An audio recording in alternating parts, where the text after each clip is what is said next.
Bah, en fait, ça dépend si tu veux. Bien entendu, tu as des entrepreneurs qui prennent des risques, etc. C'est quand même pour se faire plaisir, si tu veux. Donc, quand tu travailles, t'entreprends, tu as pris tous les risques possibles pour entreprendre. C'est pourquoi? C'est pour s'offrir des belles voitures, s'offrir un beau bateau, si tu as les moyens, s'offrir également un petit avion sympa et profiter de la vie. Quand tu sais que tu as un entrepreneur sur deux qui n'arrive pas à se verser de salaire, si tu as utilisé les bonnes méthodes pour réussir dans l'entrepreneuriat, il faut en profiter. Mousse, mousse, et là pour mettre en lumière les mauvaises personnes, les fous, fous. Faites entrer les gros tarés, de savoir ils vous éclaboussent, mousse. Mettez-vous à l'aise car là, on va se régaler, mousse. Abonnez-vous et likez si vous avez kiffé. Juste avant de continuer, petit message rapide mais important. Je sais pas si ça vous est déjà arrivé, mais perso, il y a pas longtemps, j'ai repris conscience à quel point on est exposé sur Internet. Mais genre vraiment. Entre les fuites de données, le marketing ciblé et les tentatives d'arnaque, et tout ça parce que nos données circulent partout et tout le temps, eh bien il faut se protéger. Du coup, depuis quelques mois, j'utilise NordVPN et c'est devenu un réflexe. En gros, ça sécurise ta connexion, ça masque ton adresse IP et ça chiffre tes données.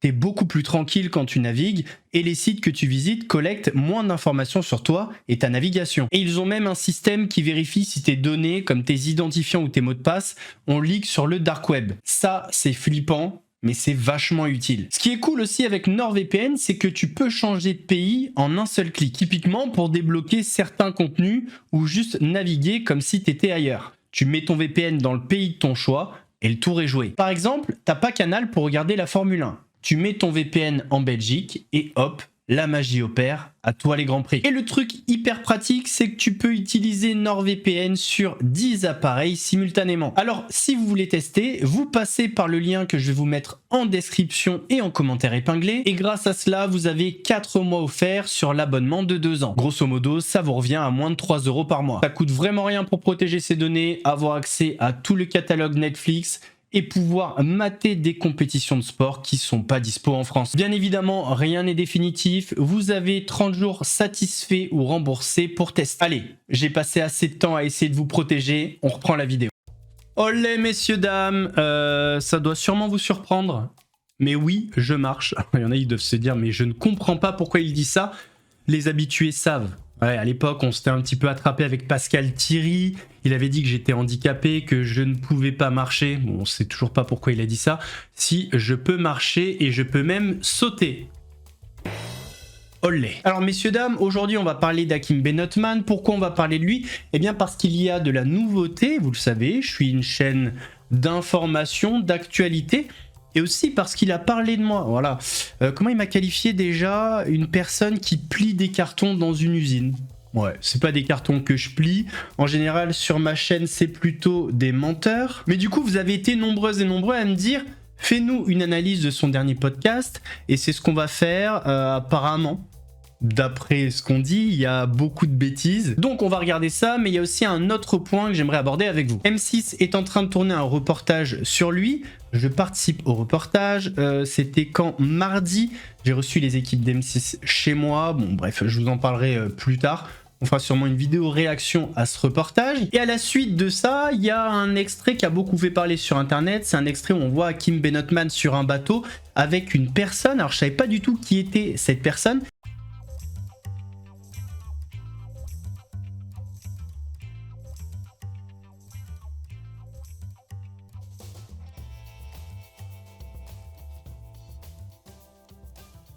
Il s'avère que c'est son nouvel avocat. Oui, il a un nouvel avocat et cet avocat est très présent sur les réseaux. Et hier, il a fait un live Twitch. Et dans ce live Twitch, il a parlé de pas mal de choses. Je vous avoue que la technologie, les réseaux, ça va trop loin pour moi. On va en parler après, mais c'est vrai que la conférence de presse d'un avocat sur Twitch, c'était pas dans mon bingo 2026. Messieurs, dames, avant de partir pour cette nouvelle vidéo, c'est le moment de soutenir la chaîne et moi-même en mettant votre plus gros pouce bleu, votre meilleur commentaire. On n'oublie pas de s'abonner et d'activer la cloche pour pas rater les prochaines vidéos. On fait de même sur la chaîne secondaire, la chaîne Laurent Delamousse, où vous avez des vidéos d'actualité quasi quotidiennes. On me rejoint sur Instagram, sur TikTok, sur Twitch pour pas rater les lives du dimanche soir à 21h30. On va chercher à boire, à manger, on se met à l'aise, mais pas trop. et moi je m'occupe du reste. Alors j'entends les chialeuses d'ici qui vont me dire pourquoi tu parles encore une fois d'Hakim Benotman. Messieurs, dames, comme vous avez été nombreuses et nombreux à le dire en commentaire, j'ai même des témoignages par rapport à la justice, vous estimez que ma chaîne est d'utilité publique, il y a eu des nouveautés sur un sujet dont j'ai parlé, et vu que je fais dans l'information, dans l'actualité, eh bien ça tombe sous le sens, tout simplement. Donc on va en parler en toute détente et en essayant de ne brusquer personne. Alors c'est quoi, Mousse, ce reportage que fait M6 ? M6 est en train de préparer un reportage donc sur un sujet, et dans ce sujet, il y a 3 cas de présentés, et parmi ces cas, il y a Hakim Benotman. J'ai donc été sollicité pour participer au reportage, j'ai accepté même si mes parents m'ont dit « T'as plutôt un physique à faire de la radio. » Et je me suis dit YOLO, on y va quand même. Dans ce reportage, Hakim Benotman est également présent, il a reçu les équipes d'M6 à Cannes, il a mis les petits plats dans les grands, il a loué un yacht. Alors calmez-vous, jusqu'au 28 avril, c'était Cannes Série, c'est un festival dédié aux séries télévisées, et si vous voulez, sur le port de Cannes, vous pouvez louer un yacht à l'heure, il reste à quai, et vous pouvez faire des réunions, des événements, enfin bref, je pense que vous avez compris. Et là, Hakim, il s'est dit quoi ? Ben, il y a M6 qui vient, je vais leur en mettre plein la vue. C'est exactement ce qui s'est passé. Enfin, peu importe, chacun se défend comme il veut, mais grâce à ça, on a pu savoir qu'Hakim Benotman avait un nouvel avocat. Et cet avocat, en fait, à la suite de cette story, a reçu énormément de messages, des messages où les internautes étaient un petit peu choqués. Comment ça se fait que tu t'associes avec lui ? Tu sais qui il est, patati patata. Il sait très bien qui il est. Et en fait, j'avais pas fait le rapprochement, parce qu'effectivement j'étais déjà tombé sur des vidéos de cet avocat, parce qu'il est très présent sur les réseaux sociaux, mais c'est vrai que j'avais pas fait le rapprochement. Et à la suite de ces messages, cet avocat a décidé... Je pose mes lunettes, parce que, excusez-moi, mais le monde devient complètement fou. Vu qu'il est très réseau, il a décidé de faire le soir même une conférence de presse, ça s'appelle comme ça, conférence de presse, sur Twitch. Mais une conférence de presse, c'est pour la presse ? Je crois. Enfin bref, il a fait une conférence de presse sur Twitch. Alors je vais pas vous mentir, j'ai été quand même très surpris par la prise de parole de cet avocat, parce que je trouve que sa prise de parole joue contre son client, et contre lui accessoirement, puisqu'il nous donne les raisons, pour ça il a été honnête, on peut l'en féliciter, mais il nous donne les raisons pour lesquelles il a accepté de défendre Hakim Benotman. On fait notre taf, il y a une opportunité qui nous est proposée par lui directement de travailler à ses côtés sur de nombreux dossiers, il y en a une quarantaine. Donc ça, c'est le travail qui est mine de rien. Outre l'aspect professionnel, il y a un aspect visibilité. Ça fait 8 mois qu'on a lancé le cabinet. Au début, on avait fait un stream il y a quelques mois où on parlait justement du début, comment c'était. On disait que pendant les 4 premiers mois, on s'est posé beaucoup de questions parce que c'était compliqué, le téléphone il sonne pas tous les jours, on se demande comment on va payer les factures. Là, on a une vraie visibilité, et pour preuve, le nombre de messages qu'on a reçus par rapport à notre intervention, ça démontre bien que la visibilité fonctionne. Donc derrière, nous, on va faire notre taf, encore une fois, on va bien le faire, de manière déontologique, de manière professionnelle. Vous voulez que je vous dise la vérité ? J'ai de la peine pour eux. Et j'ai de la peine parce que, en fait... Et je leur en veux même pas de défendre Hakim Benotman en vrai. J'ai de la peine parce qu'en fait cet avocat il faisait des vidéos éthiques un petit peu déontologiques en dénonçant les vendeurs de formation, et aujourd'hui il se retrouve à défendre Hakim Benotman, et j'ai l'impression que la seule raison pour laquelle il le fait, c'est parce qu'il est en difficulté financière. C'est pas moi qui le dis, il le dit pendant la conférence de presse. D'où il y a une chose qu'on demande en plus, c'est que, ok, on va être exposé dans ce type de dossier, mais on veut de la visibilité. Donc, le deal, c'est que nous, on fait bien notre taf, et derrière, ça nous offre une vitrine. Moi, je vous carte sur table avec vous, comme on l'a toujours été. Je vais pas mytho. On a un loyer à payer. Alors, c'est très bien, les vidéos sur Instagram et tout, on va continuer d'en faire, évidemment. On va continuer de dénoncer tous les vendeurs de formation, etc. Mais derrière, je suis désolé. On a des charges, on en avait déjà parlé. Sur le cabinet, on a 17 000 € de facture par mois. C'est pas des vidéos sur Instagram qui va payer notre facture. Benotman, que tu le veuilles ou non, c'est un mec qui a des méthodes particulières pour convaincre les gens, et ce n'est pas trop compatible avec ton éthique. Ça veut dire que ton loyer égale valeur, est supérieur à tes valeurs. C'est quoi, je dors dehors? Parce qu'à un moment, vous êtes bien mignon. Mais je fais quoi, du coup? Je reste posé comme ça, j'attends que le téléphone il sonne. Parce que c'est très bien, hein, là, le soutien, ça partage les vidéos, ça s'abonne et tout. Moi, à la fin du mois, là, on parle transparent. Moi, entre janvier et fin avril, moi, j'ai fait 4 mois à moins 5 000 € sur le compte. Moi, j'ai des mails de mon banquier qui me fait des menaces de clôture de compte. Donc, je fais quoi? Je lui dis, ah, mais attendez, regardez, monsieur, j'ai 20 000 abonnés sur Instagram. Force à lui pour payer son loyer, et c'est ça qui me fait un petit peu de peine, c'est que j'ai l'impression qu'il a un peu le couteau sous la gorge et que c'est pour ça qu'il prend cette affaire. Il a vraiment besoin de visibilité, besoin de buzz, d'ailleurs encore une fois c'est lui qui le dit. Il m'appelle, il me dit, voilà, il y a un sujet qui est en préparation sur une chaîne nationale, donc une chaîne généraliste de la TNT. Je peux juste vous dire, c'est entre 1 et 6. C'est pas une chaîne, la chaîne 24, là. C'est une grosse chaîne. Il me dit qu'il prépare un sujet sur lui, et il va y avoir une partie de ce sujet sur justement la suite et les actions juridiques qui vont être mises en place. Il me demande si je suis d'accord pour intervenir. Frère, ça fait 10 ans que je suis sur Twitter. J'aime le buzz. Évidemment, je sais comment ça fonctionne. On sait comment ça fonctionne ce jeu. J'y vais, je monte ma tête, je commence à parler. Derrière, le téléphone il s'arrête pas de sonner. Et encore une fois, moi, je pense à moi. Je pense à Hakim, je pense à toutes les personnes qui travaillent avec nous. Évidemment que ça passe avant. C'est pour tout ce que je viens de vous montrer que je trouve que son intervention, cette conférence de presse, ne joue pas en sa faveur. C'est pas bon pour son image. J'ai l'impression qu'il est dans ce truc, je veux de la visibilité, je veux du buzz, le téléphone il va faire que sonner. Je suis pas convaincu. En fait, si je suis tombé sur la rediff, c'est parce qu'un de mes abonnés est un de ses clients. Et en fait, il m'a dit, je suis grave déçu en fait. Et je ne ferai plus appel à lui. Et la raison pour laquelle son intervention, pour moi, joue également contre son client, donc contre Hakim Benotman, c'est qu'il a raconté, eh bien, comment ils se sont rencontrés, comment ils se sont mis en relation. Comment on en arrive à entrer en contact avec Hakim Benotman? En réalité, c'est lui directement qui m'appelle. Il a vu,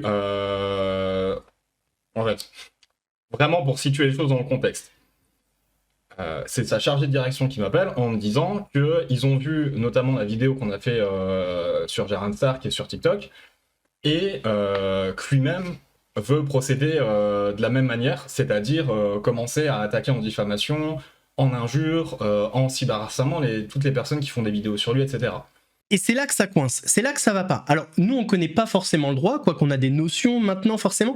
Par contre, on connaît un petit peu la vie. Et là en fait, ce qu'il est en train de nous dire, c'est qu'Hakim Benotman l'a contacté après avoir vu donc une vidéo de cet avocat qui parlait du cas de Jérém Star. Vous avez sûrement vu des vidéos. Jérém Star a attaqué beaucoup de monde, des personnes qui l'insultaient, qui le dénigraient sur les réseaux.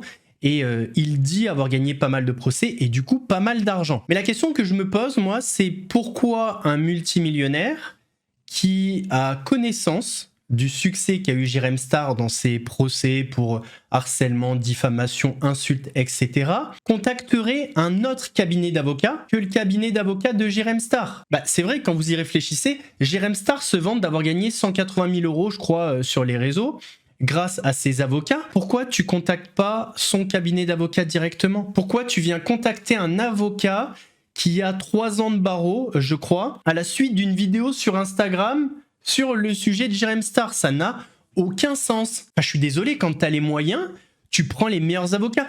Je dis pas qu'ils sont pas bons, mais ils sont jeunes. T'as des avocats qui sont des ténors dans leur domaine, et quand t'es multimillionnaire, bah, tu vas pas te gêner, tu vas les prendre eux. Donc c'est en ce sens-là que je trouve que il en a trop dit dans sa conférence de presse et ça vient jouer contre son client.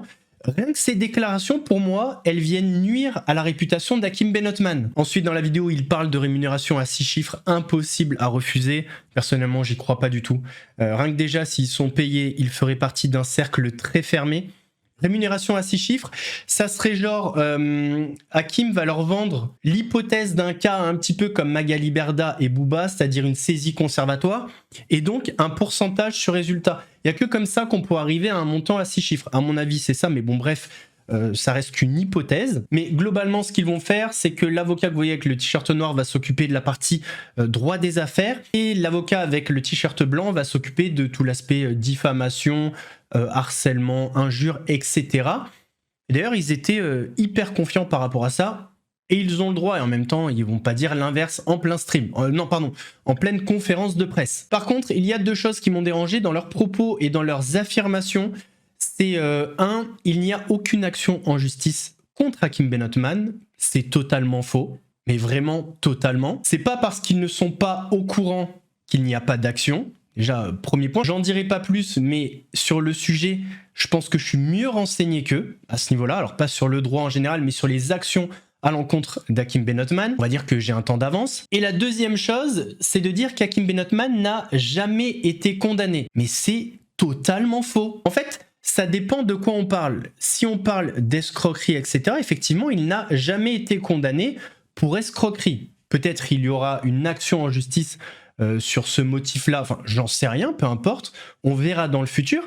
Par contre, il a eu des condamnations. On voit lors de cet arrêt du 6 mars 2025 que la Cour d'appel de Paris prononce l'interdiction de gérer d'une durée de 6 ans au regard du montant de l'insuffisance d'actifs et au terme des opérations de liquidation d'un montant de 1, dont 344 105 € relevant du mandat de M. Benotman. Par ces motifs, la Cour annule le jugement et statue à nouveau, condamne M. Benotman à une interdiction de gérer d'une durée de 6 ans, déboute M. Benotman, donc il y a bien condamnation. Il a bien été interdit de gestion en France, donc l'appel c'était le 6 mars 2025. Il a bien été déclaré également en faillite personnelle, donc c'est un jugement qui date du 31 janvier 2023, extrait du jugement de faillite personnelle, jugement en date du 31 janvier 2023, greffe du tribunal de commerce de Paris, jugement prononçant la faillite personnelle à l'encontre de M. Hakim Benotman pour une durée de 7 ans par rapport au groupe HB Holding. Il a bien également une interdiction de gérer en Belgique, comme on peut le voir ici, par rapport à la société TKB. Par ces motifs, le tribunal interdit à Ben Ali Issam et Benotman Hakim d'exploiter une entreprise personnellement ou par interposition de personnes pour une durée de 10 ans. Encore une fois, c'est la justice belge, donc c'est pas le tribunal des réseaux sociaux. Donc de dire qu'Hakim Benotman n'a jamais été condamné, ça dépend de quoi on parle. Oui, il a eu des condamnations qui ont quand même un impact sur son storytelling, puisque s'il avait dit la vérité, s'il avait dit il a 2 interdictions de gérer en France et en Belgique, qu'il est en faillite personnelle, est-ce que les gens lui auraient fait confiance par rapport au club d'investissement?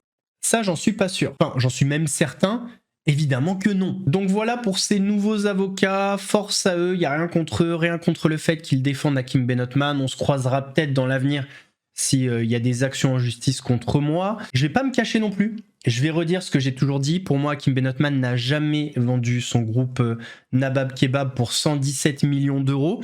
Je le dis et je le redis. Depuis le début, je m'efforce de faire un travail minutieux, sourcé, documenté. J'ai des preuves de tout ce que j'ai avancé dans mes vidéos. Donc voilà, je suis pas en stress par rapport à ça. J'invite quand même ces avocats, s'ils voient cette vidéo, coucou c'est Mousse, à bien se renseigner sur le personnage et sur les dossiers. Parce que dans cette conférence de presse, ils disent, voilà, on n'est pas en mode défense, c'est des procédures à notre initiative. Attention, parce que ça sera pas du tout le cas. Je connais une demi-douzaine de personnes qui ont déposé plainte contre Hakim Benotman, dont moi. Je rappelle qu'il a mis mon adresse sur les réseaux, ça a été vu plus de 300 000 fois. J'ai reçu la visite de 2 personnes à mon domicile où je vis avec mes filles de 4 et 7 ans. Mon numéro a été mis sur Internet, j'ai reçu des centaines d'appels. Bon bref, encore le téléphone, je m'en fous. Mais déjà, il y a une procédure me concernant. Donc on peut pas dire qu'il n'est pas du tout poursuivi, c'est pas vrai. Et en plus, je suis pas le seul, donc faut prendre tout ça dans son ensemble. Vous serez pas qu'à l'initiative, vous serez en défense aussi. Et quand on est sur des dossiers pour défendre, il y a un moment donné, il faut être payé. Ouais, parce que forcément, vous allez y passer du temps. Donc voilà, je vous invite juste à bien réfléchir et à bien comprendre l'ensemble de la problématique. C'est pas juste l'initiative avec la potentialité de gagner des sommes à 6 chiffres sur des saisies conservatoires à la Magali Berda, Booba, etc. Non, ça va être beaucoup plus complexe que ça, mais bon, voilà, après, c'est votre métier. Chacun sa route, chacun son chemin. Chacun sa merde. Voici pour les petites précisions sa nouvelle équipe. On passe du coup au podcast de la chaîne Team Asil. Vous avez été, je sais pas moi, des dizaines et des dizaines à me demander de réagir à ce podcast dans lequel Hakim parle de moi en des termes peu élogieux.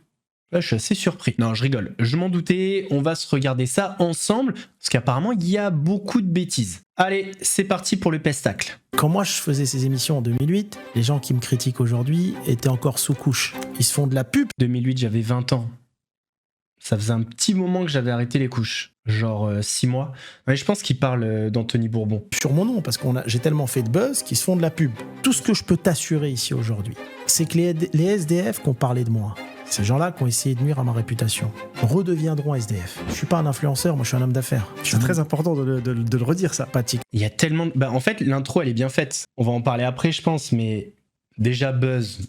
Tout est relatif. SDF, donc c'est pour Anthony Bourbon. Et homme d'affaires, t'es pas un influenceur. Et je sais pas, il y a 150 vidéos par semaine sur les réseaux. TikTok, j'écoute pas YouTube. Pas que les gens qui nous regardent le prennent mal, mais c'est des choses de glandeur. Moi, quand on parle d'un sujet, ramenez-moi la procédure et le jugement. Moi, je lis des jugements. Contrairement à ce qu'ils te font croire les gens. T'as vu, tu vas regarder les infos, ils vont dire 3500 € de salaire, t'es riche. Mais non, pas riche, un loyer à Paris, c'est 3005. Mais comment après pour vivre?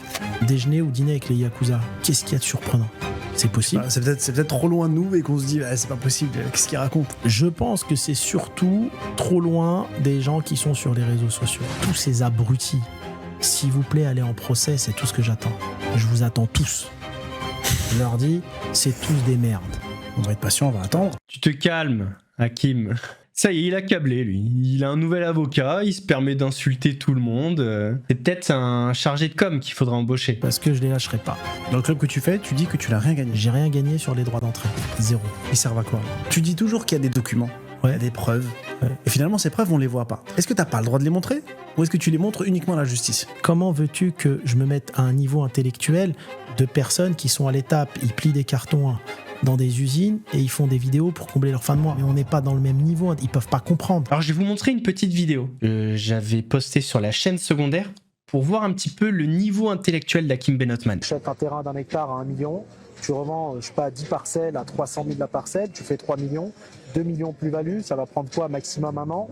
Ça va être sur 300% de rendement, c'est énorme. Alors ce qui est très intéressant, c'est que dans le niveau intellectuel d'Hakim Benotman, 300% de rendement, c'est faire x3. Non, triplé, c'est 200%. Voilà, tout simplement. En fait, c'est ça qui est trop drôle avec ce mec. À chaque fois qu'il s'exprime, il se tire une balle dans le pied tout seul. Moi, à sa place, je m'attaquerai moi-même. Il devrait s'intenter un procès. Parce que c'est vraiment lui qui fait le plus de mal à sa propre réputation. Après, c'est vrai qu'il y a un énorme mépris de classe. Voilà, je plie des cartons, etc. Je vois pas le rapport. Encore une fois, ce qui est drôle aussi, c'est que quand on revient sur ces fameux documents, on est 6 mois après les premières vidéos, on se rend compte qu'il a changé de version peut-être 10 fois. Au début, effectivement, j'étais un mec de l'usine, je pouvais pas comprendre. Ensuite, il allait montrer les documents, il les a postés sur YouTube, puis il les a retirés. Parce qu'en fait, il s'est fait allumer, tout le monde a vu que c'était pas des vrais documents, que c'était des documents qui ne prouvaient rien. Ensuite, c'était par rapport aux impôts, alors que ça fait plus de 10 ans, les impôts s'en tapent le coquillard, mais alors complètement. Ensuite, c'était parce que c'était pour être secret, il y avait des cascades de holding, etc., etc. Puis on en revient à la version, c'est un mec de l'usine, il peut pas comprendre. Alors, faut savoir pourquoi. Pourquoi un homme qui tient tant à sa réputation n'arrive pas 7 mois après à prouver qu'il y a bien eu la vente de son groupe Nabab pour 117 millions d'euros. On comprend pas encore. Faudra nous expliquer un jour. D'ailleurs, si on est honnête, là, il parle que de moi, mais TF1 lui a demandé aussi les documents. Et il a fourni un brouillon tout raturé, dégueulasse, qui ne prouve rien. Donc je pense que TF1 peut largement trouver des spécialistes. Encore une fois, s'il avait fait une vidéo lui-même sur sa chaîne YouTube en montrant les documents, bon, ce qu'il a fait, sauf que les documents ne prouvaient rien, avec des spécialistes dans le domaine, on aurait pu voir si c'était des vrais documents ou pas, s'il prouvait quelque chose ou pas. Or, il est incapable de le faire. Faut pas me rejeter la faute dessus, hein. C'est pas parce que j'ai du mal à comprendre, c'est parce qu'il a du mal à les fournir. Et s'il a du mal à fournir ces documents, c'est parce qu'à mon avis, il n'y a jamais eu de vente. Tu sais, une femme, elle peut te dire je t'aime plus du jour au lendemain. Un billet de 500, ça reste un billet de 500. Tu peux te disputer avec ton ami du jour au lendemain. Un billet de 500, ça reste un billet de 500. Je vais te dire un truc. Ces gens-là n'ont pas de couilles. Dixit, le mec qui met mon adresse sur internet où je vis avec mes 2 filles. À la vie, ils pensent à rien. Ils suivent la meute, en fait. C'est je vais au taf, je rentre, je bois mon verre avec les copains, je suis content, j'attends le samedi soir, dimanche, je regarde Netflix, lundi, je retends. Mais qui a autant de puissance, à part le Seigneur, pour me dicter ma vie? J'ai fait l'usine. Quand je sortais le soir de l'usine à 17h et que je regardais le soleil, j'ai l'impression que je rentrais au paradis. Et tu vois, quand tu mangeais avec ces mecs-là, alors je diffame pas, attention, je dis ce que moi je pense. Et qu'entre midi et 2, ils mangeaient de la morue avec du vin rouge et tout. Je dis, mais je peux pas vivre ça 40 ans de ma vie. Il faut aller au bout, les gens, ils ont... Sur ça, je le rejoins. C'est vrai que quand tu travailles à l'usine, tu te dis, je vais pas faire ça toute ma vie. Peut-être la première fois qu'il dit, par contre, le cliché du vin rouge et de la morue, là... Ils ont peur de sacrifier, mais ils oublient qu'ils vont sacrifier 40 ans de leur vie. Alors, Tim Assil, il a fait ça bien, il a fait des chapitres, donc j'en ai passé pas mal quand même. On va arriver sur une partie qui m'a l'air plus intéressante. C'est quoi ta vision sur les médias aujourd'hui, de ce que les gens disent sur toi, de cette bulle un petit peu humoristique? Je t'avais dit, tu sais, sur TikTok, sur Insta, maintenant en 1 minute, tu peux te défoncer un mec assez facilement.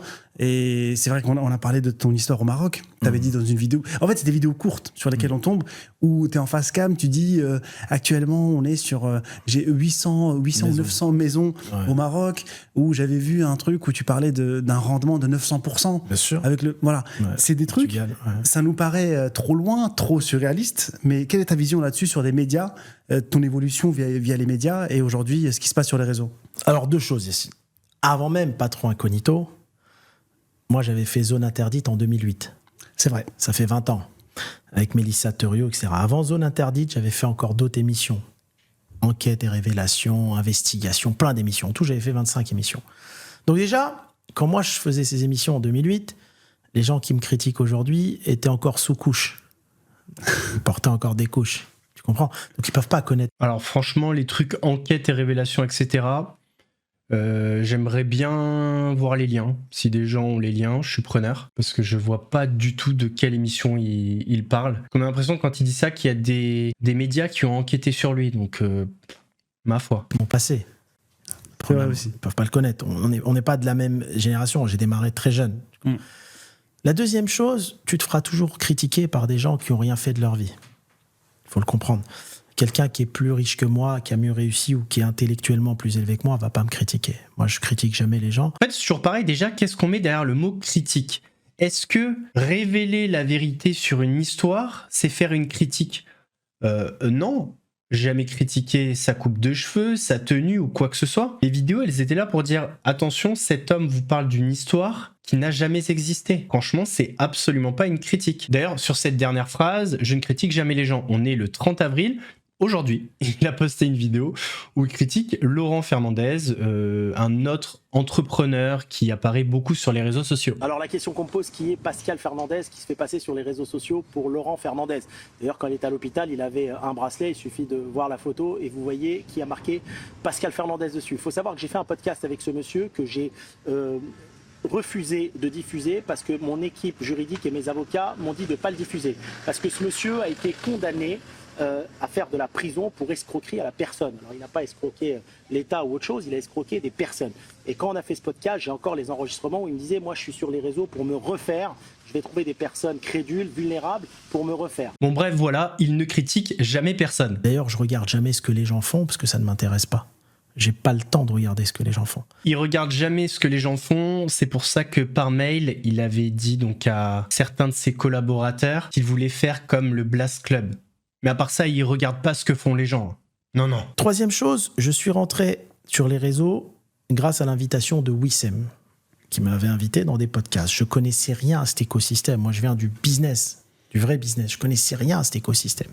Et donc, j'ai apporté de la valeur, ça a cartonné, ça a plu aux gens. Et ensuite, donc, d'un seul coup, il y a eu des détracteurs. Alors c'est pas faux, mais c'est pas vrai. Wissem était payé pour rendre viral Hakim Ben Othman. C'était le métier en fait, littéralement de Wissem. C'était le contrat. C'était de tourner des podcasts, d'utiliser des agences de clippers pour rendre plein de petits bouts des podcasts viraux pour faire monter le personal branding d'Hakim Ben Othman. C'est comme ça que ça s'est passé. Donc, globalement, comme une agence de marketing, l'argent a rendu viral Hakim Ben Othman. Faut dire la vérité. Qui raconte que des bêtises.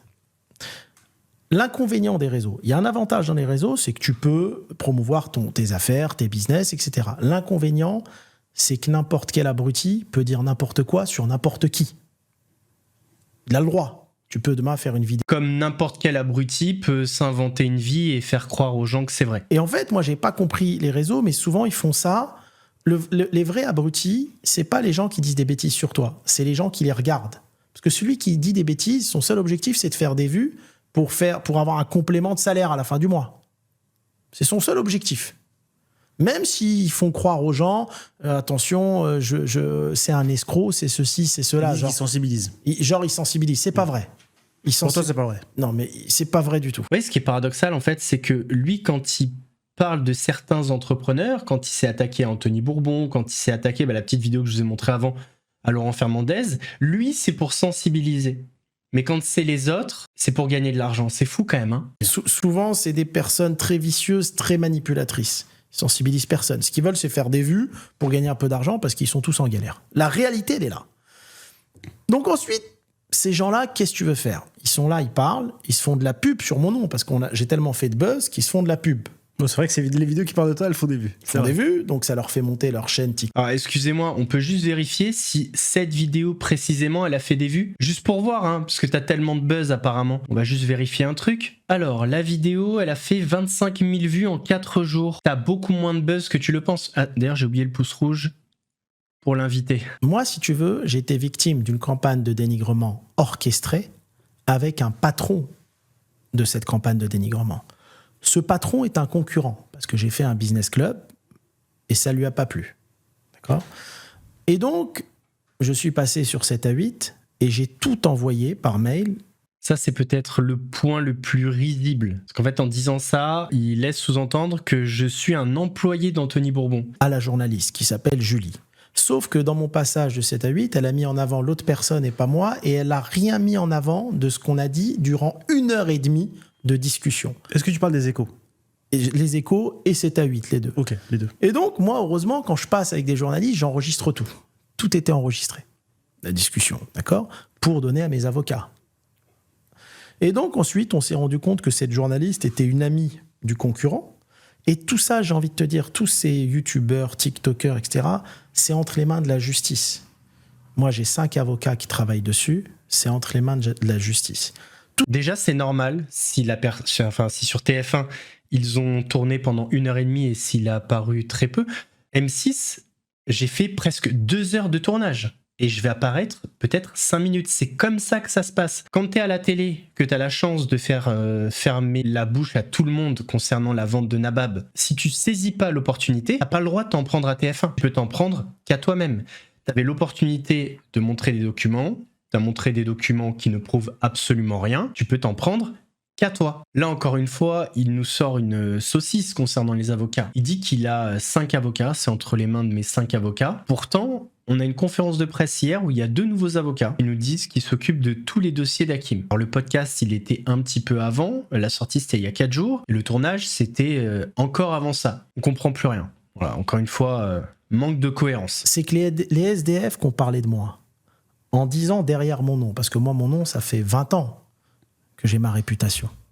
Ces gens-là qui ont essayé de nuire à ma réputation redeviendront SDF. J'allais te dire, c'est pas de la diffamation, ça? Parce que tu dis que quand on dit quelque chose qui est faux sur quelqu'un, normalement, tu peux directement l'attaquer en diffamation. Alors, la diffamation en France, elle n'est pas intéressante parce que ça rapporte rien. Ça rapporte rien. C'est du... en fait, je pense que ces gens-là, ce qu'ils n'ont pas compris, Acile, je ne suis pas un influenceur, moi je suis un homme d'affaires. C'est très important de le redire, ça. Non, mais je pense qu'ils se sont trompés. Sur ma personne, ils se sont trompés. Les procès, c'est toute ma vie. Moi, j'ai eu 3400 salariés à peu près, j'ai eu 120 sociétés, j'ai passé ma vie aux tribunaux. C'est ma vie, tu vois ce que je veux dire? J'ai une vingtaine d'avocats qui travaillent au quotidien avec moi. Donc, si tu veux... Et tu vois, c'est ça son problème. C'est qu'il va tout le temps remettre la faute sur des youtubeurs, des tiktokers, etc. Sauf que là, dans la même interview, déjà, on passe de 5 avocats à une vingtaine au quotidien.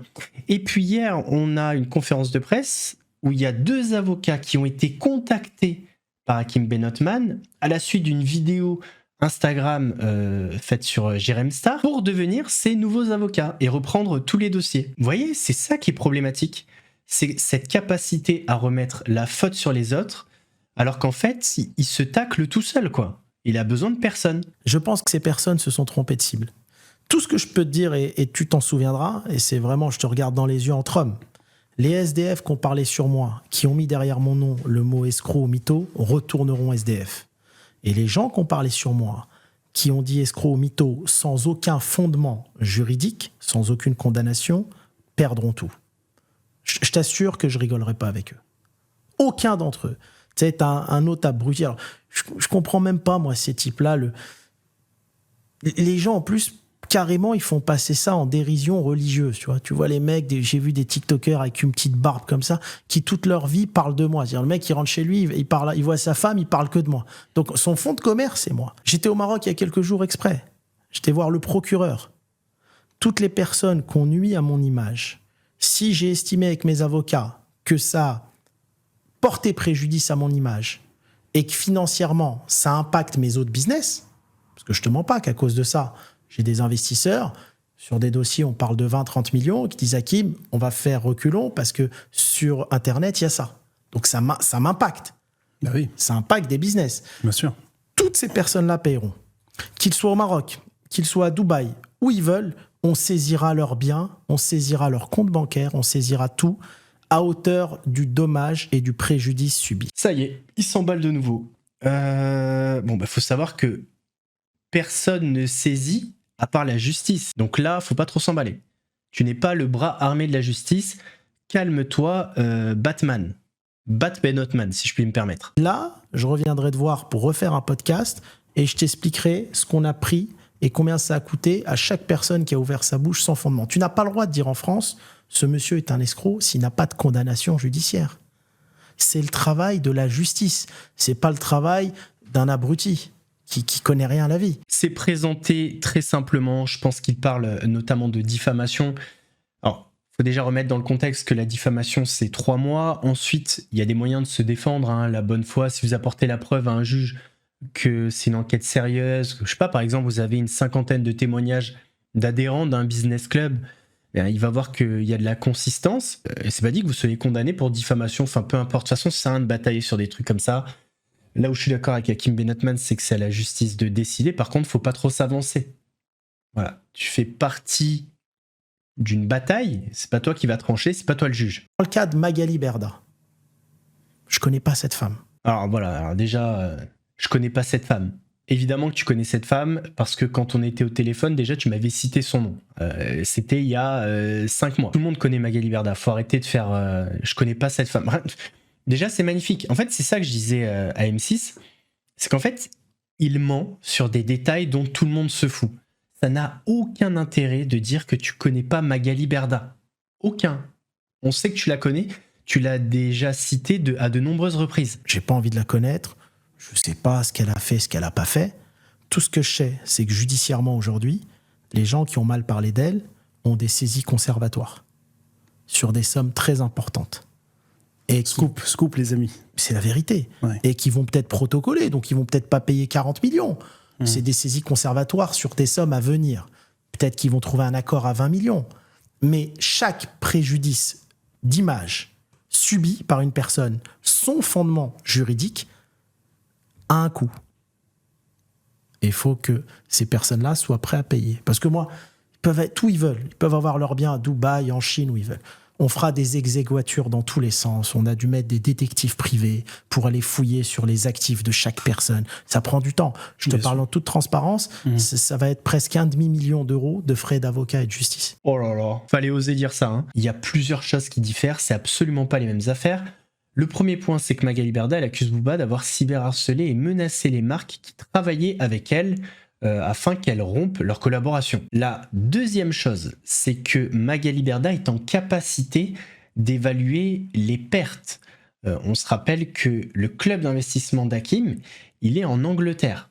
Et ça voudrait dire toutefois qu'il y a un bilan, quelque chose de légal. J'en suis pas convaincu, mais peut-être que je me trompe. En tout cas, peu importe. Et la troisième chose, c'est que pour l'instant, la justice n'a pas encore statué. C'est vrai que dans un premier temps, il y a eu une ordonnance, mais c'est contesté par les avocats de Booba. Donc, pour l'instant, voilà, c'est entre deux eaux, on va dire. Pour l'instant, Magali Berda a un petit avantage, mais c'est pas dit que ça soit définitif. Et puis même le quatrième point, c'est que c'est à titre conservatoire. Il n'y a pas encore eu de jugement dans cette affaire.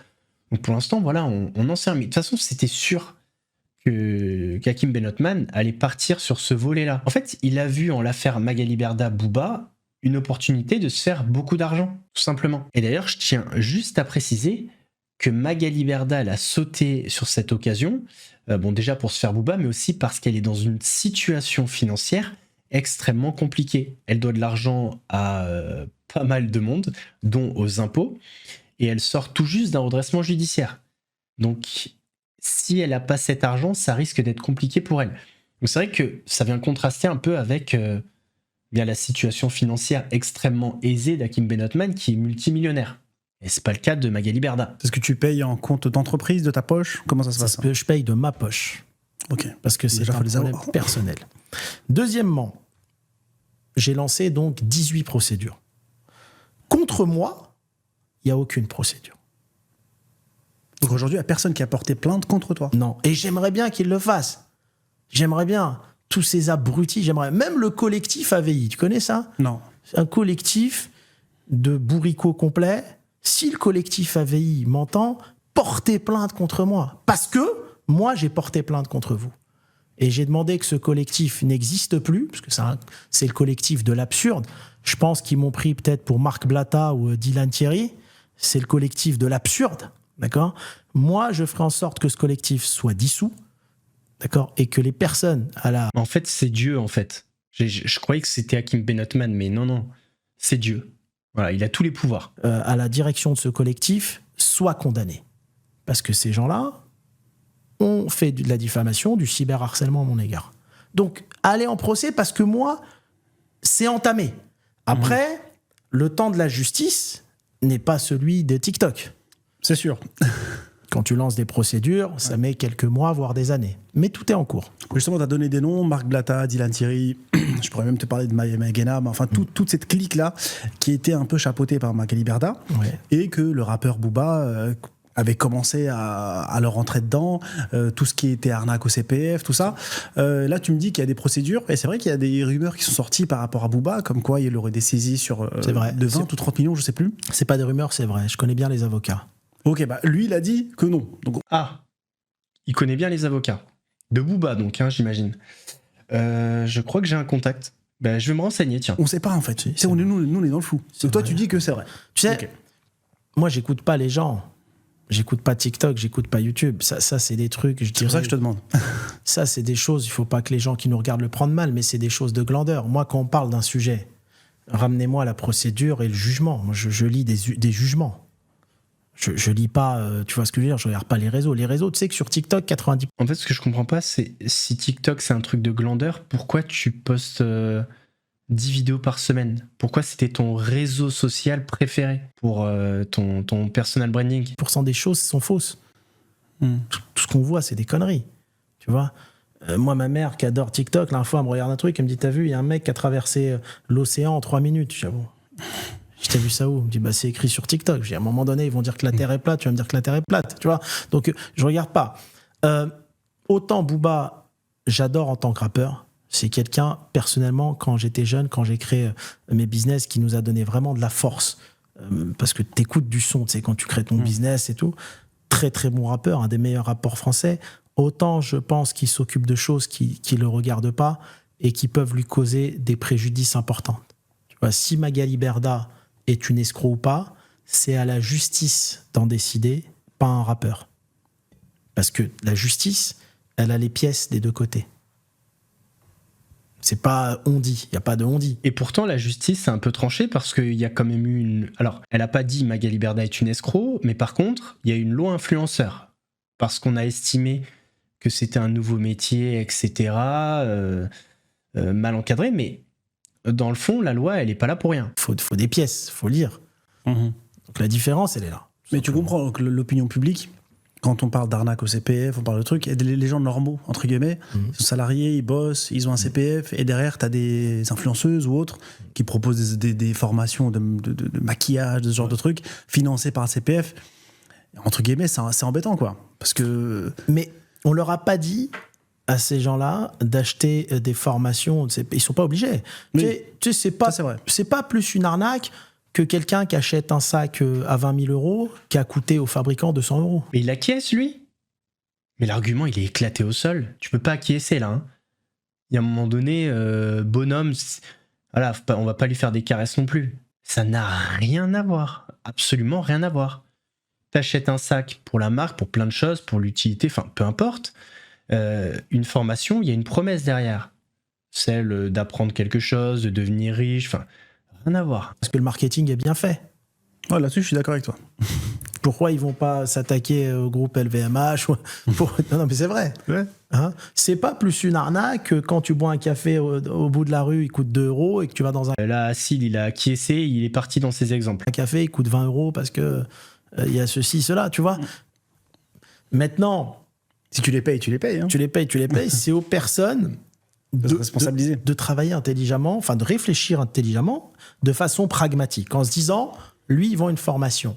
Mais qu'est-ce qu'il a fait, lui, dans la vie ? Moi, tu vois, par exemple, je vais te parler de formation. Moi, je fais pas de formation, je fais des accompagnements. Et je t'assure, hein, tout Bah là, je suis d'accord avec lui. Qu'est-ce qu'il a fait dans la vie ? Et c'était tout là l'intérêt des vidéos. Et si cet homme n'avait pas vendu son groupe Nabab, est-ce que vous auriez adhéré à son club ? C'est ça la question. Merci Hakim. Pour le coup, on est d'accord. ce que je dis, de toute façon, moi, dans les podcasts ou ailleurs, j'ai jamais menti. Mon école, qui s'appelle CGB Campus, j'ai perdu de l'argent la première année. J'ai perdu 200 000 euros. Pourquoi ? J'ai fait des accompagnements dans un domaine que je maîtrise par cœur. Par exemple, moi, c'est quoi l'immobilier commercial ? Parce que j'ai fait fortune comme ça. La franchise, le retournement d'entreprise et la reprise d'entreprise, d'accord ? Et des domaines autour du business. Je fais une formation franchise. Les gens, ils payent un accompagnement qui dure... C'est ça que tu vois, on n'arrive pas à comprendre. Et je comprends pas pourquoi il l'explique pas. Putain, si t'as fait fortune dans le business physique, pourquoi tu viens de faire chier sur les réseaux alors que tu sais pertinemment que tout va être épié, disséqué. Enfin, voilà, je sais pas. Pour moi, quelqu'un qui vient sur les réseaux, c'est parce qu'il y a un intérêt. Et en général, les businessmen, quand ils viennent sur les réseaux, c'est pour gagner de l'argent. Mais si t'as déjà beaucoup d'argent, pourquoi le faire ? C'est ça la question. Voilà, c'est un accompagnement qui dure 1 an. Pendant 1 an, ils sont formés par moi, par Antoine Barra, qui est le patron d'Eat Salad, par... en fait, c'est que des franchiseurs que je paye pour permettre à ces gens-là d'être franchiseurs. À la fin, je dis à la CIO de l'école, j'ai attention, on a perdu 200 000 euros. Elle me dit, ouais, mais c'est normal, Hakim, parce que tu veux apporter tellement d'expertise et tellement de moyens, tu veux tellement gâter tes élèves qu'à la fin, la boîte n'est même pas rentable. Mais ça fait rien, c'est ma façon de faire. Maintenant, c'est des métiers que je connais par cœur. Demain, tu veux devenir franchiseur pour lancer ta chaîne de boulangerie, ben on va te faire gagner 10 ans. En 8 mois, 1 an. C'est un accompagnement. C'est une école en ligne, si tu veux. 3 fois par semaine des cours, etc. Notre taux de satisfaction, il est de 100%. Par contre, tu as des gens qui vont acheter des formations, je sais pas, des formations IA à des mecs. En fait, c'est toujours pareil. Les élèves de cette école n'avaient pas toutes les connaissances qu'il fallait avant de payer. Parce que si l'histoire qu'on te raconte, c'est plus jeune franchiseur de France, j'ai vendu mon groupe 117 millions, mais s'il n'y a pas cette vente-là, est-ce qu'ils rentrent dans l'école, dans le campus ? C'est à eux qu'il faut poser la question, bien évidemment. De toute façon, je ne vais pas leur écrire ou quoi que ce soit, je m'en fous, mais je suis pas sûr. Qui n'ont jamais monté de boîte IA. C'est normal, tu te fais douiller. Moi, si demain, tu viens, tu me vends un accompagnement, je sais pas, moi, pour être chauffagiste, et que tu as monté une super boîte de chauffage, clim et compagnie, je vais te l'apprendre, tu vas me faire gagner du temps. Donc là, ça a du sens. Mais si quelqu'un va acheter une fois, je sais pas, moi j'ai jamais regardé, j'ai jamais acheté des trucs CPF, je sais même pas ce que c'est, mais j'ai jamais. Je veux dire, si c'est aux parents de surveiller leurs enfants. Voilà, c'est pour les adultes, mais ouais. Je sais pas. CPF, en fait, c'est le truc quand tu bosses, t'es salarié, ou même je crois que quand t'es entrepreneur, je suis pas sûr, mais tu cotises, en gros.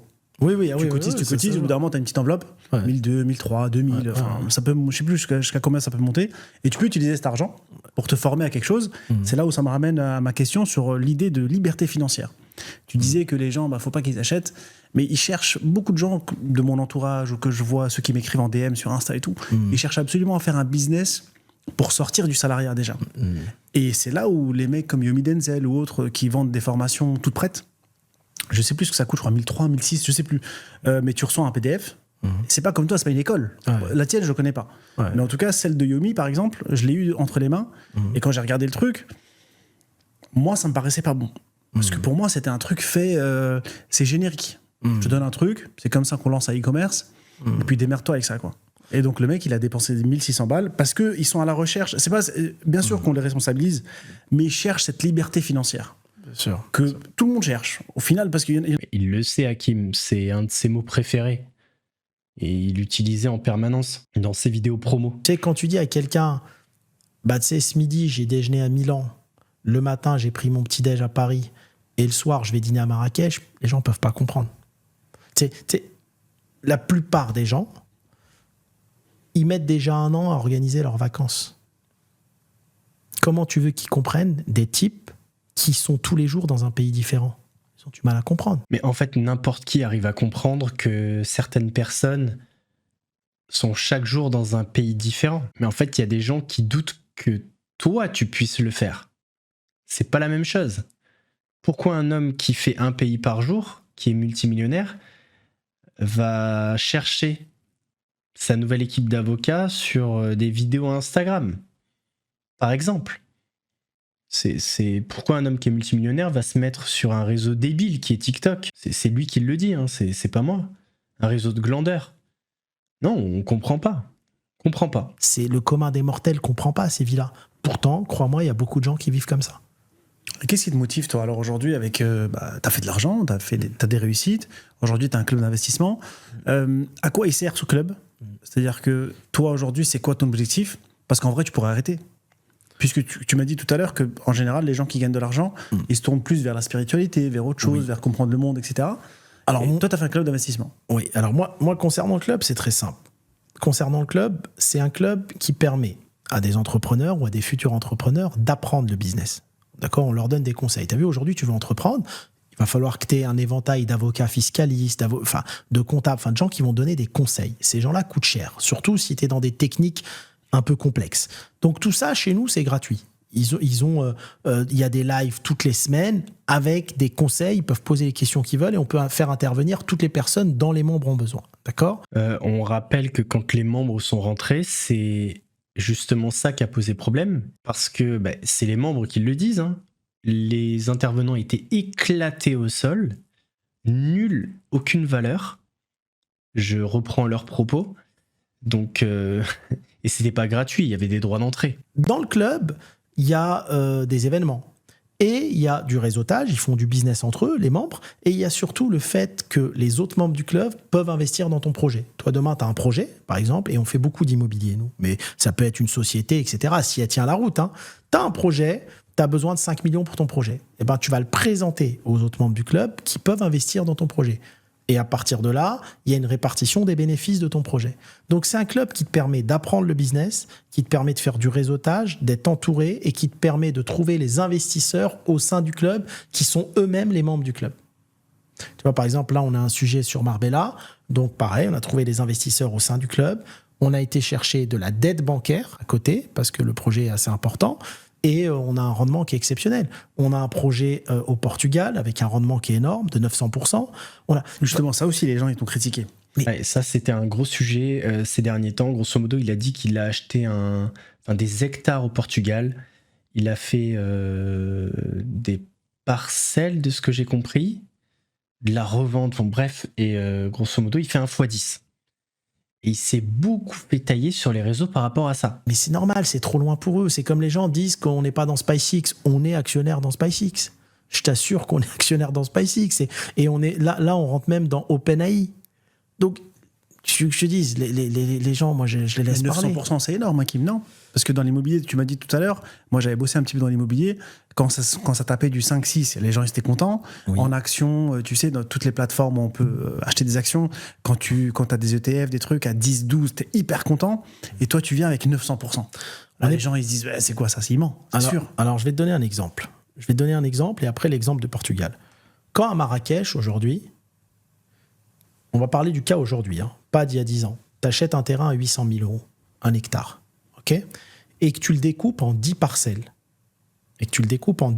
Un hectare, 800 000 euros à Marrakech, je suis pas convaincu. 1000 mètres carrés. Chaque parcelle, tu la vends, par exemple, tu la vends 250 000. Tu passes de 800 000 à 2,5 millions. T'as rien fait, t'as juste découpé un terrain. Quel est ton rendement? Il faut le calculer, mais à mon avis, t'es, je sais pas, peut-être à 200 ou 300%. D'accord ? Et ensuite, sur le Portugal. Le Portugal. Faudrait un spécialiste en immobilier, mais je pense pas que ce soit aussi simple que ça. À mon avis, il y a des frais administratifs, il y a sûrement des permis, faut viabiliser les terrains. Enfin, je pense qu'il y a plein de trucs. Il faut bien expliquer l'affaire. On a réuni avec les associés 42 familles qui ont hérité, 42 membres de la même famille, qui Irrité, ça gratte. ont hérité d'un terrain de 270 hectares, sur lesquels il y a 75 hectares de constructibles. Okay, l'ensemble est acheté 2,3 millions de dollars. Okay, l'ensemble est acheté de 3. La partie des terrains constructibles va être revendue à des maisons de retraite pour à peu près 23 millions. On passe de 2,3 millions à 23 millions en l'espace de un an et demi. On est à 900% de rendement. Mais avant, j'ai pas dit que ça fait 2 ans qu'on est en train de négocier avec les membres de la famille pour trouver des accords. Et que c'est des affaires off-market qui sont difficiles à trouver. Tu vois ? Alors attends, tout à l'heure je te parlais, regarde, le rendement, il est de 212% sur le Maroc. Je vois. Tu vois ? En fait, c'est de l'immobilier smart, si tu veux. C'est pas si quelqu'un cherche à s'enrichir en achetant un appartement quelque part dans le monde ou à Dubaï et avoir un rendement à 10%, c'est bête. Tu t'enrichiras jamais comme ça. Il faut faire du business avec l'argent pour t'enrichir. Il faut faire de l'immobilier différemment. Donc moi, je vais chercher des sujets à travers le monde. C'est comme là... En fait, j'aimerais tellement pouvoir montrer ces passages à un spécialiste en immobilier, mais presque mondial. C'est comment des personnes qui sont spécialisées dans l'immobilier, qui ont de gros moyens, passent à côté d'affaires comme ça. Et en fait, c'est ça aussi que je comprends pas. C'est Hakim, avec l'argent qu'il a, pourquoi il fait ces affaires-là avec des membres du club. C'est-à-dire que le truc de Marbella, tu vas générer de la dette avec des membres du club, alors que tu peux très bien acheter ça tout seul et faire de l'argent. Tout ça, pour moi, c'est tellement incohérent. Mais bon, bref, s'il y a des spécialistes IMO, n'hésitez pas à me le dire en commentaire. Et sur des sujets au Brésil, là, tu as du rendement locatif, tu montes jusqu'à 27%. Ça dépend. Moi, j'ai toujours eu une vision mondiale. Les gens qui m'amènent des affaires, à travers le monde. Donc, celui qui est là, qui est encore à l'étape 1, j'ai mon CDI, je dénigre personne, attention. Hein. Je cherche Si, en permanence. à acheter un appartement avec un crédit de 800 pour le louer 820 €, il va gagner 20 €. Mais on n'est pas dans le même monde des affaires. Mais là, je vais me prendre en exemple. Je suis un mec normal. Admettons que j'ai un salaire. Je veux rentrer dans ton club. Je veux gagner de l'argent. Comment ça se passe ? Est-ce que c'est toi qui me guides ? Est-ce que tu as des gens dans le club qui guident ? Ou est-ce que c'est moi qui décide ? Je rentre dans le club et je dis voilà, écoute, moi l'immobilier ça me plaît, là le truc au Portugal, je vais mettre, je sais pas, combien il faut mettre ? Faut mettre 1000, 5000 ? Non, il y a des gens. En fait, si tu veux, dans le club, il y a des gens qui investissent entre je crois que ça dépend des tickets, mais ça démarre à 20 000 ou 30 000 €. Okay. Et ça monte jusqu'à 1 million d'euros, tu vois. Mais il faut quand même avoir 20 000 sur soi, quoi. oui, de toute façon, je vais te dire un truc. T'as vu, nous, quand on a créé le club, il y a eu des membres Silver qui ont payé 2 000, il y a eu des membres qui ont payé 5 000, 10 000, 25 000. 25 000 et 10 000, c'est des entrepreneurs. Avec ces gens-là, le taux de satisfaction, il est de 100%. C'est excellent parce qu'on parle le même langage.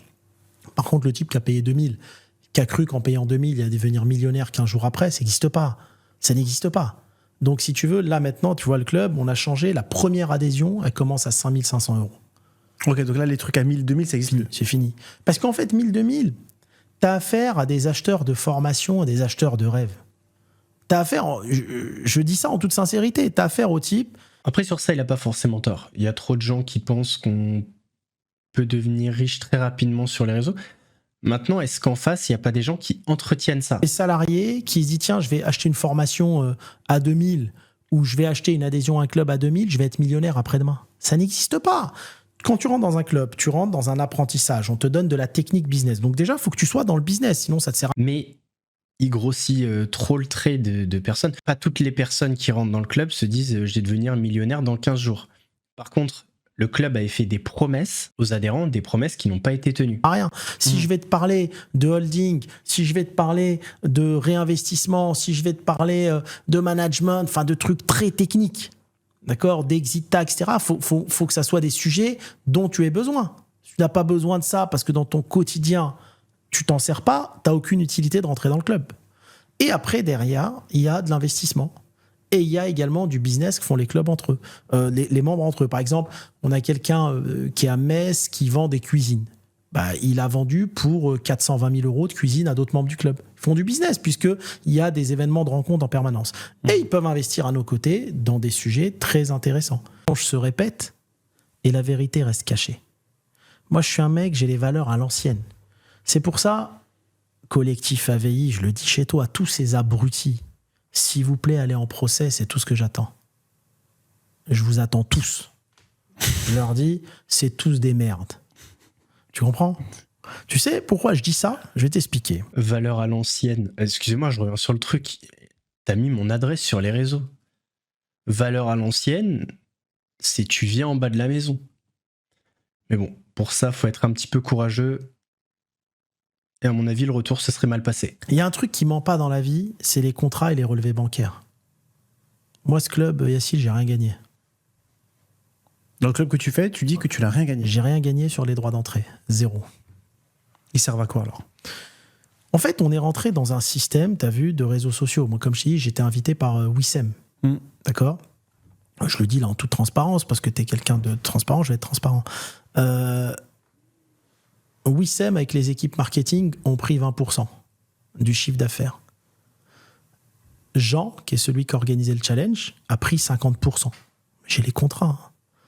Les commerciaux ont pris 15%. Tout l'écosystème a été... Alors, il y a les contrats, mais il y a aussi est-ce qu'ils ont été payés. Ça, c'est encore autre chose. fait pour prendre au club 95%. Et le reste, c'était pour payer la récurrence. C'est pour ça, t'as vu, j'ai rien à me reprocher, moi. Bonjour, monsieur le juge, bonjour. Relevé bancaire, contrat. Vous avez déjà vu un escroc qui prend 0, vous ? Est-ce que t'as déjà vu un escroc dans ta vie qui prend 0 ? Non, justement, c'est pour ça que je te pose cette question, parce que les gens disent, ça aussi, je voulais te le dire, que tu dis toujours qu'il y a des documents, il y a des preuves, et finalement, ces preuves, on ne les voit pas. Est-ce que tu n'as pas le droit de les montrer, ou est-ce que tu les montres uniquement à la justice ? Je les montre uniquement à la justice. Ok. Quand les gens disent Hakim, il n'a pas vendu son groupe tant de millions. J'allais t'en parler. C'est monsieur le juge, voilà combien j'ai vendu. Avec une expertise, avec tout, avec les acheteurs. C'est à la justice que je dois rendre des comptes.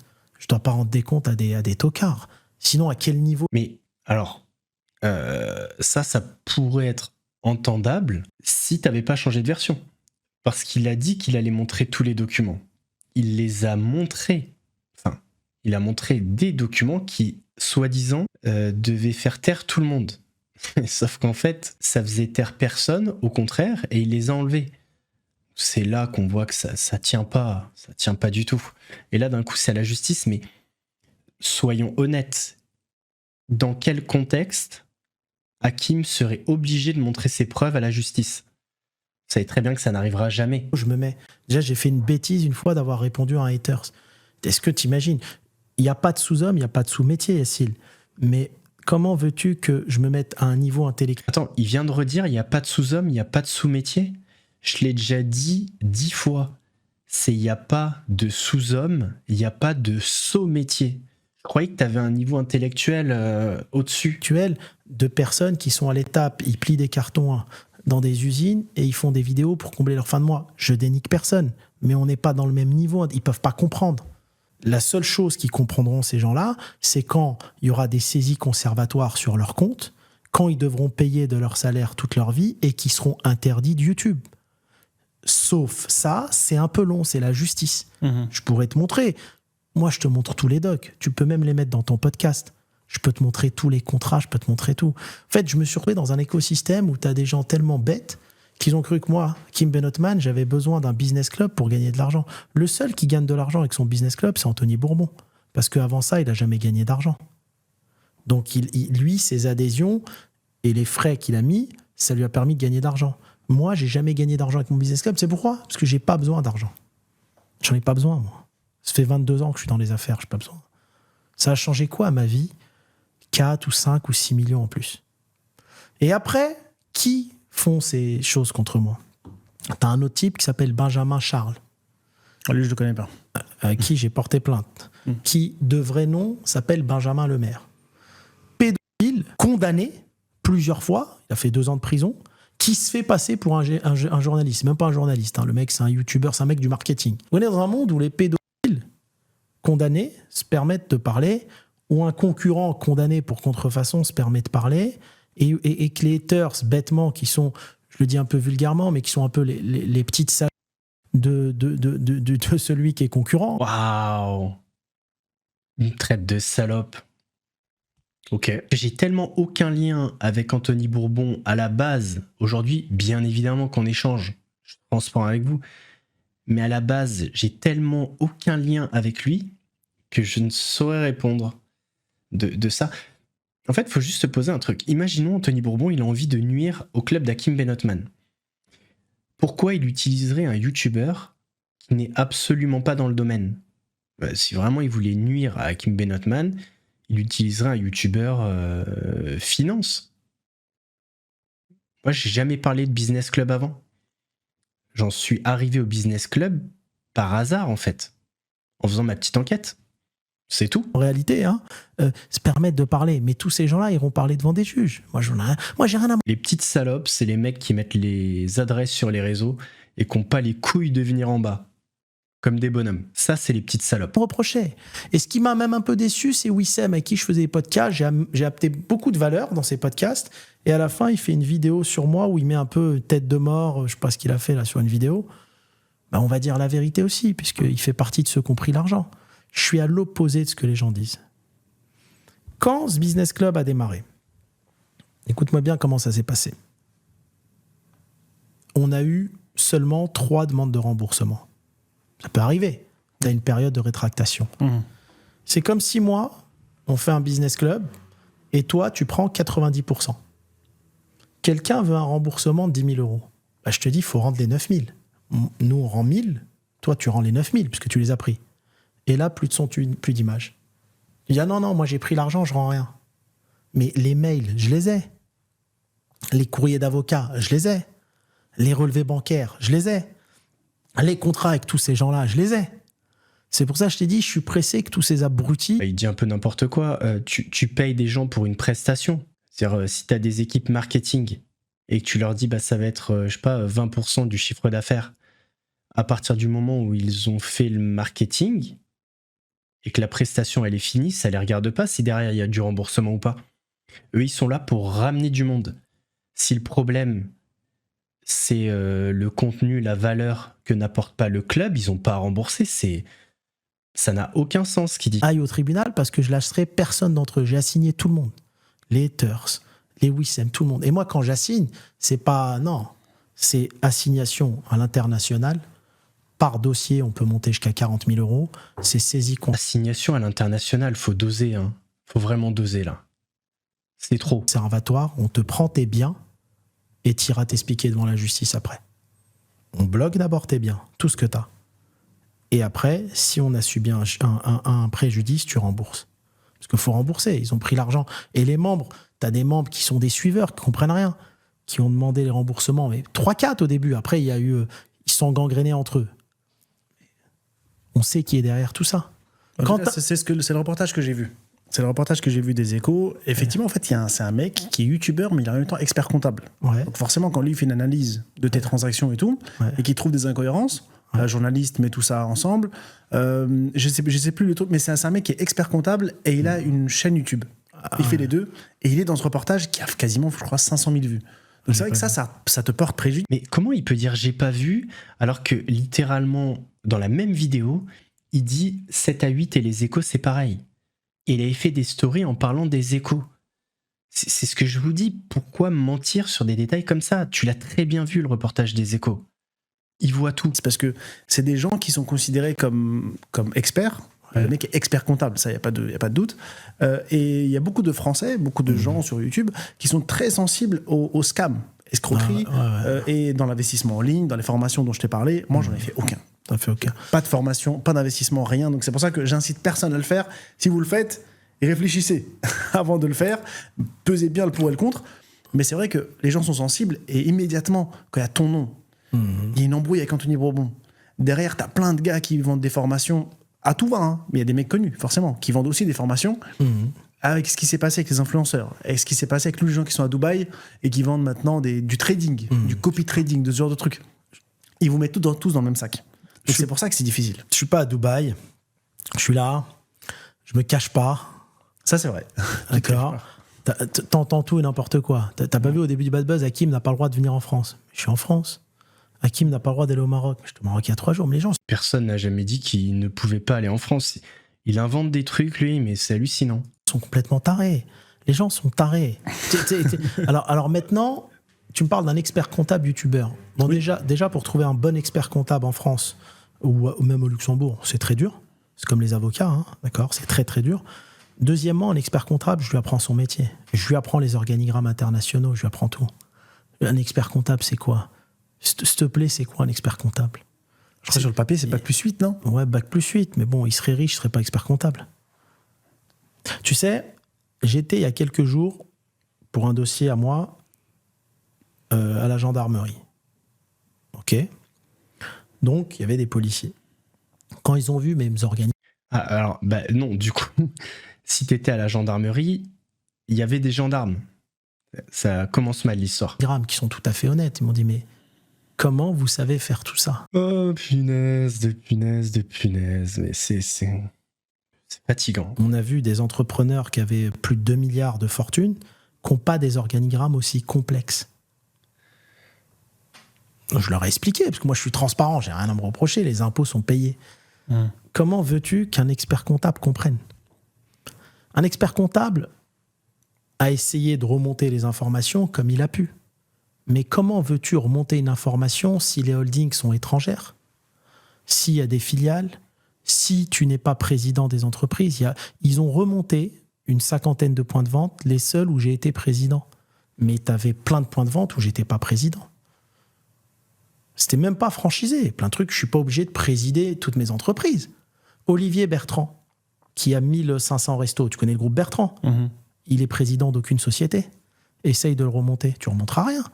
Donc ces gens-là, si tu veux, c'est pas des fiscalistes. Si toi, demain, tu as 30 sociétés que tu ne présides pas, qui sont détenues par une holding aux Pays-Bas, je donne un exemple, que tu ne présides pas, d'accord ?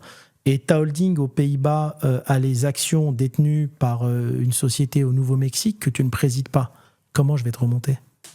Un entrepreneur qui a tout de visible, c'est un abruti, c'est pas un entrepreneur. Pour moi, ça me paraît impossible pour une simple et bonne raison. Il a changé de version plein de fois.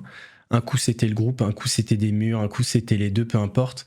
Il a quand même dit plusieurs fois avoir vendu le groupe Nabab. Il faut savoir que la marque Nabab est toujours restée en possession d'une entreprise où Hakim Ben Othman était président.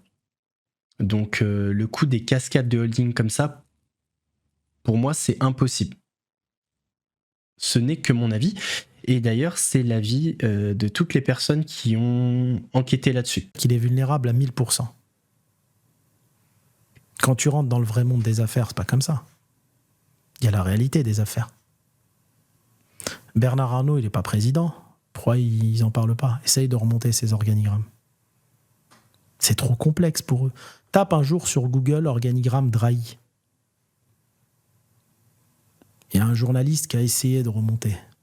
Ça part de France, ça va au Luxembourg, ça va au Panama, ça revient en Espagne, d'Espagne, ça va aux Pays-Bas. C'est trop complexe. C'est comme ça que toi tu fais ? J'ai pas dit que c'était comme ça que moi je faisais. Ça me concerne moi. Mais Yacine, c'est trop complexe pour un expert comptable basique français. Il peut pas comprendre. Déjà, on parle de fiscalité internationale. Donc déjà, il faut des experts comptables internationaux. Ils peuvent pas comprendre. En tout cas, voilà, c'est pas ton tribunal non plus, mais c'est vrai que non, mais je dis la vérité. C'est des questions qu'il faut absolument que je te pose. On va terminer sur 2-3 vidéos. Me demandez plus de regarder un podcast d'Hakim Ben Othman, s'il vous plaît. C'était horrible.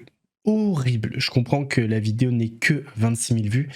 Parce que d'habitude, il fait des vues, Assil. Il fait des 500, 600 000 vues. Mais là, le podcast, il est long. Et long. Et nul en plus. Alors, on va terminer sur 2 vidéos. Écoutez ce que va dire Hakim Ben Othman. C'est très important. Je t'assure, c'est ma personnalité. Moi, quand je suis à Cannes, par exemple, je suis invité à un gros resto avec des amis. Quand je suis au volant de ma Bugatti, quand j'arrive à l'endroit où je vais, 100 mètres avant, je passe le volant à mon ami. Parce que je n'aime pas être vu au volant de ce véhicule. Pourtant, j'ai travaillé dur pour me l'offrir. Je suis comme ça. Tu vas me croiser à Marrakech, je roule en Clio, je prends la voiture que je loue le plus simplement possible. C'est ma vie qui est comme ça. Parce que je n'aime pas être vu au volant de ce véhicule. Alors, ce qui est trop drôle, c'est que dans de nombreux podcasts, Hakim, il martèle le fait que c'est un mec simple, voilà, il a une Bugatti, mais il peut être en Clio. Il aime pas qu'on le voit au volant de sa Bugatti, il aime pas qu'on voit qu'il a de l'argent. Pourtant, tous ses posts, ils sont pour montrer sa réussite. Enfin, on voit pas vraiment, mais je vous montre une vidéo qu'il a postée aujourd'hui à Cannes, juste pour voir le contraste. En fait, ça dépend si tu veux. Bien entendu, tu as des entrepreneurs qui prennent des risques, etc. C'est quand même pour se faire plaisir, si tu veux. Donc, quand tu travailles, t'entreprends, tu as pris tous les risques possibles pour entreprendre. C'est pourquoi? C'est pour s'offrir des belles voitures, s'offrir un beau bateau, si tu as les moyens, s'offrir également un petit avion sympa et profiter de la vie. Quand tu sais que tu as un entrepreneur sur deux qui n'arrive pas à se verser de salaire, si tu as utilisé les bonnes méthodes pour réussir dans l'entrepreneuriat, il faut en profiter. Alors, le point très drôle, c'est que bien évidemment, la voiture ne lui appartient pas, les portes sont déjà fermées, les rétroviseurs rentrés, et on voit la personne dans le reflet lui faire un petit signe genre vas-y. Et c'est là que je vous dis que c'est un mec qui réfléchit pas, parce qu'en fait, tu passes ton temps à essayer de conditionner les gens à ne pas être surpris de te voir au volant d'une Clio. En fait, c'est ça qui veut vous faire croire. C'est-à-dire que si vous croisez au volant d'une Clio, bah, ça veut pas dire qu'il a pas d'argent. C'est en fait, des fois il est au volant de sa Clio, des fois au volant de sa Bugatti. Sauf qu'à chaque fois qu'il fait une vidéo, soit il est dans un bateau en location à Cannes, là il est devant une Ferrari qui est même pas à lui. Enfin bref, vous voyez, c'est ridicule. Il se fait du mal tout seul encore une fois. Messieurs, dames, on arrive à la fin de cette vidéo. Le podcast, il m'a donné mal à la tête. J'espère que la vidéo, elle vous a plu. Je pense que le début est bien mieux que la fin et que le podcast. En tout cas, si la vidéo vous a plu, votre plus gros pouce bleu, votre meilleur commentaire. On n'oublie pas de s'abonner et d'activer la cloche pour ne pas rater les prochaines vidéos. On n'oublie pas de faire la même chose sur la chaîne secondaire, la chaîne Laurent de la Mousse, où vous avez des vidéos d'actualité quasi quotidiennes. On mange sur Instagram, sur TikTok, sur Twitch, pour ne pas rater les lives du dimanche soir à 21h30. Nous, on se donne rendez-vous mardi pour une nouvelle vidéo. En attendant, prenez soin de vous. Mousse vous salue. Mousse, mousse, c'était chaud, c'était flou, mais on a mis la loupe. Les fous, les relous, ceux qui parlent beaucoup. Ici on éclaire tout, même ceux qui fait grincer les dents. Si t'as kiffé, balance un like. Abonne-toi, rejoins la clique. Active la cloche, on remet ça bientôt. Et crois-moi, la suite va faire du bruit.